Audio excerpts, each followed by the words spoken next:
and I'm glad you brought this up, and that the culprit here is Malaysia.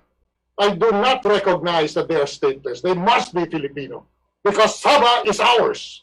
That's all there is to it.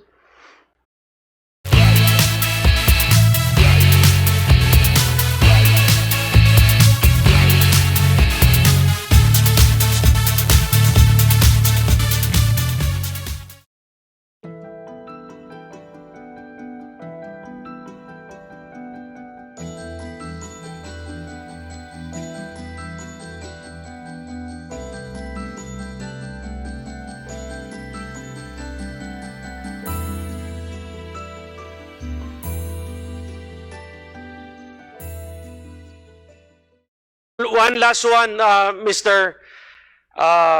Chairman. I have concerns for this, especially I represent the 2nd District of Zamboanga City, and this is with regards to stateless individuals. I would like to get the sense of the Department of Foreign Affairs, most especially the Secretary of DFA, Secretary Locsin, on this continued sending by Malaysia of stateless individuals into the so-called southern backdoor.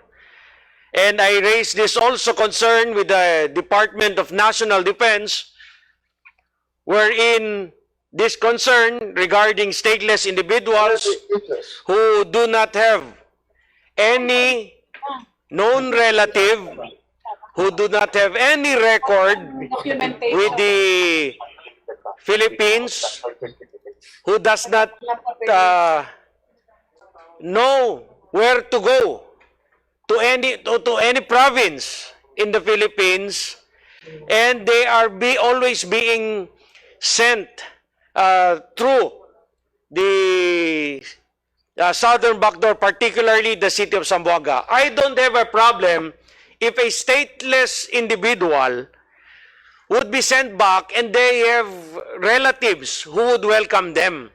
But the problem is if a stateless individual coming in sent by Malaysia, and they do not know where to stay, they do not know anybody in the Philippines, they do not even know how to speak a single dialect, does not have any cousin or knows any aunt or uncle, I think that is a concern. Specifically, security concerns wherein we have already some threats coming from foreign terrorists. So I just want to get the sense of the Department of Foreign Affairs, particularly Secretary Locsin, on stateless individuals which Malaysia continues to send through southern Philippines. Secretary Locsin, you are now recognized.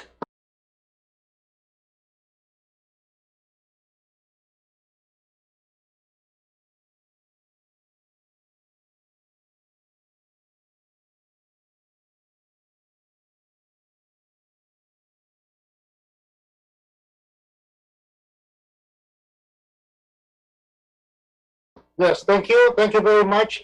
The condition of statelessness is something that the Philippines is famous for being opposed to. To the extent possible, we will always grant nationality to a stateless person. I think we're famous for that throughout the world. We're famous for that from the time when the Jews came here and the White Russians came here to escape persecution in Europe. We have adopted a national action plan to end statelessness by 2024, and I am so happy that you brought that up because I shall now make that my special concern. I do not like the notion that people can fall through the cracks in the system because they are human beings, and I'm glad you brought this up, and that the culprit here is Malaysia. Well, then I shall look into it. But I can tell you we have to proceed very carefully. I do not recognize that they are stateless. They must be Filipino because Sabah is ours. That's all there is to it. Now, if Malaysia doesn't like that, that's too goddamn bad for them. And by the way, this question of ASEAN amity, that won't get in the way of my assertion of what is ours. Thank you, My Secretary protection Locsin, of what are our and I will interests. also fight for Sir, I Sabah. can assure you, we will address this with the utmost vigor.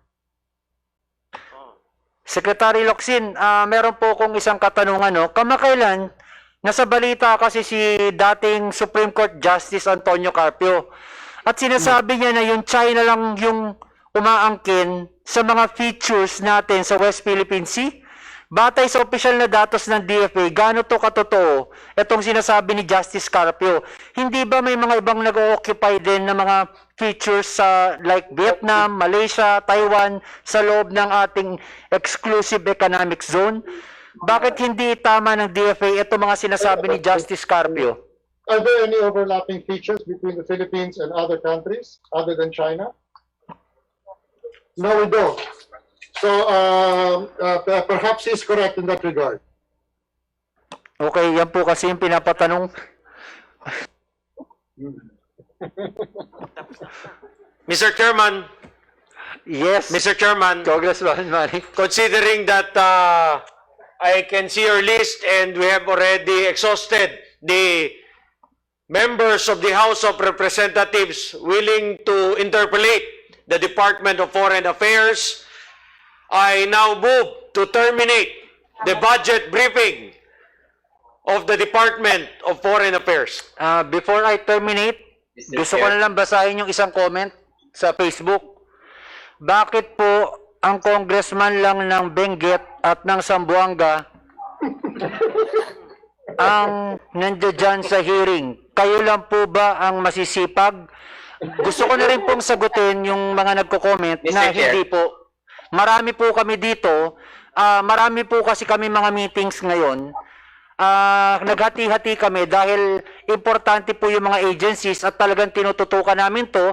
Yung mga ibang kasama namin nasa Zoom, nagbabantay, hindi po sila nagpapahinga at tuloy-tuloy po ang budget hearing natin. With that, your motion is granted. Briefing Thank you very much, terminated. Congratulations, sir. Hindi, baliktad eh. Dinagdagan pa ba?